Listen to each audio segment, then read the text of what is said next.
भारतीय प्राकृतिक चिकित्सा संघ का गोल्डन जुबली समारोह कान्हा की नगरी में आयोजित किया जा रहा है। त्रिदिवसीय स्थापना दिवस समारोह में देश भर के करीब 1.5 सैकड़ा प्राकृतिक चिकित्सक प्राकृतिक चिकित्सा से जुड़ी बारीकियों पर चिंतन कर रहे हैं। गुरुकुल मार्ग स्थित श्री कृष्ण साधक ट्रस्ट में आयोजित त्रिदिवसीय स्थापना दिवस समारोह बुधवार को भगवान धन्वंतरी के चित्रपट पर माल्यार्पण से शुरू हुआ। संघ के संयोजक डॉक्टर अरविंद त्यागी ने बताया कि हमारा संगठन मूल रूप से भारतीय संस्कृति की प्रतीक स्वरूप इस चिकित्सा पद्धति को जन जन तक पहुंचाने के कार्य में जुटी है। आज इस भौतिकवादी समाज में तत्काल स्वास्थ्य सुख पाने के लिए लोग एलोपैथी पद्धति का अधिक प्रयोग करते हैं, लेकिन किसी भी रोग को जड़ से खत्म करने की क्षमता सिर्फ प्राकृतिक चिकित्सा पद्धति में है। महामंत्री डॉक्टर प्रबोधराज चंदोल ने बताया कि मनुष्य जीवन के मूल में अग्नि, वायु, पृथ्वी, जल और आकाश के पंचतत्व शामिल हैं। औषधि मुक्त चिकित्सा प्रणाली है ये। इसमें 5 तत्व होते हैं: आकाश, वायु, अग्नि, जल, पृथ्वी। तो इन 5 तत्वों का शुद्ध होना बहुत जरूरी है। और जैसे हमारी नदियाँ प्रदूषित हो रही हैं, तो सरकार हालांकि अपने स्तर पर कोशिश कर रही है उनको शुद्ध रखने की, लेकिन हो नहीं पा रही हैं।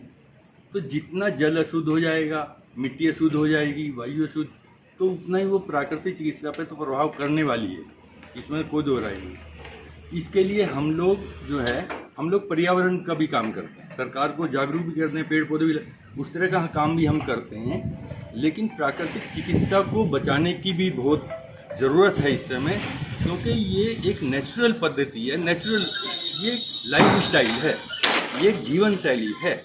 ये इस जीवन शैली में कभी कोई बीमारी नहीं पड़ेगा तो 100 वर्ष जिएगा। चाहे एलोपैथी डॉक्टर हो या ड्रग्स वाली कोई भी पैथी हो, वो चाहती है मेरा पेशेंट ठीक हो जाए। तो जब प्राकृतिक चिकित्सक जीवन शैली अपनाएगा तो 100 वर्ष भी जिएगा वो, और बिना बीमारी के जिएगा। यही हमारा ध्येय है कि हम एक स्वस्थ भारत का निर्माण करें और इस पैथी को घर घर में पहुंचाएं, यही हमारा लक्ष्य है। प्राकृतिक चिकित्सक संघ की स्थापना 1973 में हुई थी।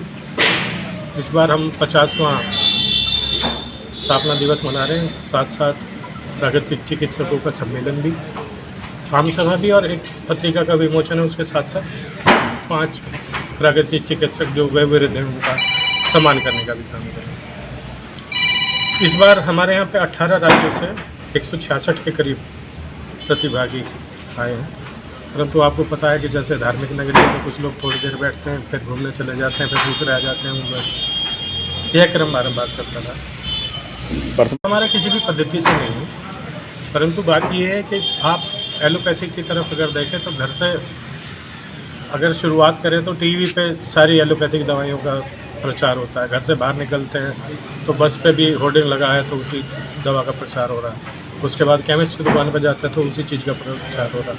और तुरंत रिलीफ की बात करते हैं, वो कहते हैं 6 सेकंड में हो जाएगा, कोई कहता है 20 सेकंड में हो जाएगा। परंतु प्राकृतिक चिकित्सा में इस तरह का नहीं है। वो जो भी रोग है उसका समूल विनाश करता है। जबकि एलोपैथी में ये है कि एक चीज़ के लिए दवा दी, वो तो ठीक हो गई, पर उसके साथ साथ दूसरे रोग भी उत्पन्न हो गए, और ये क्रम चलता रहे। और दूसरा क्या है कि वो लोग इतने धन संबल है उनके पास, सरकारें तय करती है, वो सरकारों को तय करते हैं, तो उनका प्रादुर्भाव जो है ज़्यादा तेज़ी से फैलता है। और हम लोग गांधी जी के अनुयायी हैं।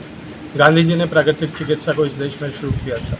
उनका कहना ये था कि घर घर में हम लोग स्वयं को इस लायक बनाएं कि खुद की चिकित्सा कर पाएँ।